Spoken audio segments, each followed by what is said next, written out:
Hi friends, today we are going to talk about a simple spike generator circuit and understand why it produces sharp voltage spikes. This circuit takes a 40 Hz square wave input and generates short, high voltage spikes at its output. Let's go through its working step by step. First, we have a 40 Hz square wave signal as the input. This signal switches between high and low states, meaning the voltage suddenly jumps between its maximum and minimum values. These sudden transitions are the key to generating spikes.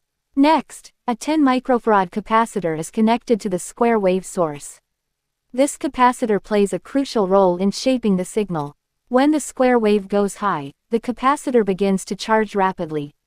When the square wave goes low, the capacitor suddenly discharges.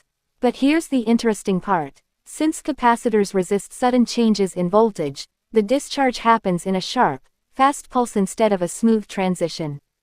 Now, the 110 ohm resistor connected to ground helps in controlling this discharge rate. Instead of an uncontrolled high current discharge, the resistor slows it down slightly, preventing excessive current flow. Then, we have a diode in series. The diode is essential because it allows only one direction of current flow. This blocks the negative part of the waveform and lets only positive spikes pass through. After the diode, we have another 100 ohm resistor connected to ground.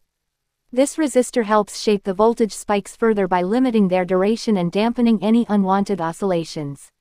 Finally, the output is taken from one end of this 100 ohm resistor. Here, we observe the generated voltage spikes. These spikes occur because when the square wave switches states, the capacitor responds with a sudden burst of energy as it charges and discharges quickly.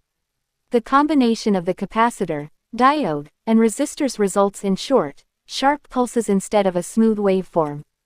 This is why the circuit generates spikes. The capacitor resists instant voltage changes, discharges rapidly when the input switches, and the diode ensures only the positive transitions pass through. Spike generators like this are useful in testing circuits, simulating transient signals, and triggering electronic components like thyristors or transistors. By adjusting the values of the capacitor and resistors, we can control the spike amplitude and duration to match specific applications. That's all for today's explanation of the spike generator circuit. If you found this useful, stay curious and keep experimenting with electronics.